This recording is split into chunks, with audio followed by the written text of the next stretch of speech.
Hey guys, it's David from theunlocker.com, and today we're going to do a quick tip on how to replace the battery on your iPhone 5.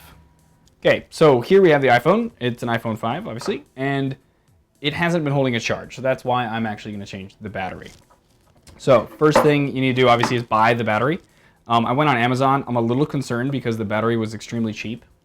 It was under $10 for the battery and all of these tools to help remove it and replace it. Which kind of concerns me, but we're going to see if it works, and if it does, great. So first thing you need to do is you need to take the Pentaband one, which if you buy this kit on Amazon like I did, you'll find that it comes with all of that. So that's the one with the little spikes on the top. And we need to remove the 2 screws down here at the bottom next to the charging port.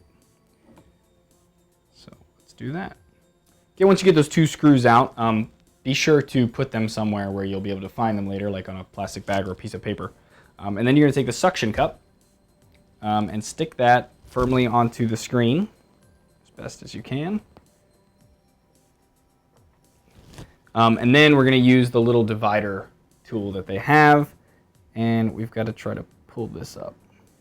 Okay, so after fighting with that for a little bit, the trick is to actually put the suction cup as close to the button, the home button, as you can without actually going over it, because the air will make the suction cup come off if you cover it. But as close as you can get gives you a little more leverage. And then I literally just held this down on the edge here and pulled as hard as I could. And eventually you get a little gap. So you want to just kind of use the tool to work your way around that little gap.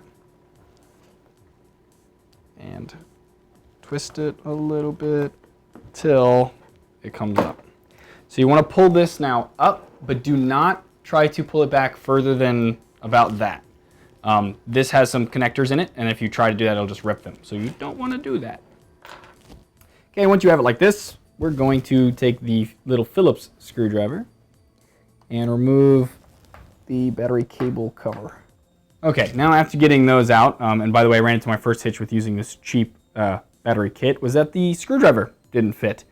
So keep that in mind when you're buying them. You might have to go out and get a little eyeglass screwdriver to get that out. But now that those 2 are out, you'll see it's just this piece here.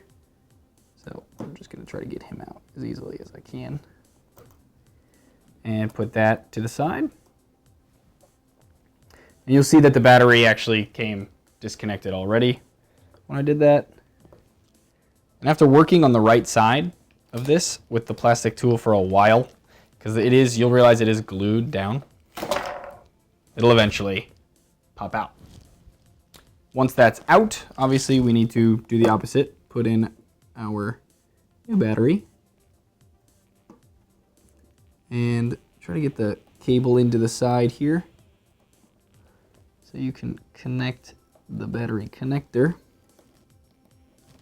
there we go, to where it was currently connected, or before where it was connected.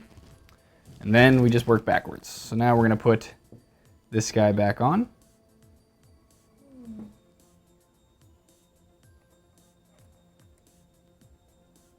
And put the screws back in. Okay, and then once you have those 2 screws back in and that's in there and it's nice and snug, we can close this back up.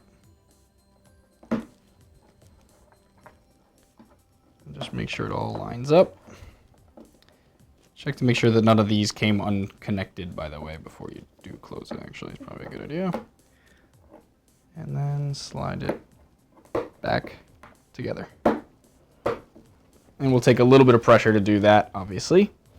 And then once it's back in and it's flush, we can put these screws back in. Okay, once you get those 2 screws back in, you're all set. We're going to power it on. And so long as it comes on, it works. And there you go. Enjoy. And there you go. I hope that helped some of you. And if you'd like to check out some of our other tips and tricks or other how-to videos, feel free to follow me on Twitter, Facebook, Google+, or subscribe to our YouTube channel.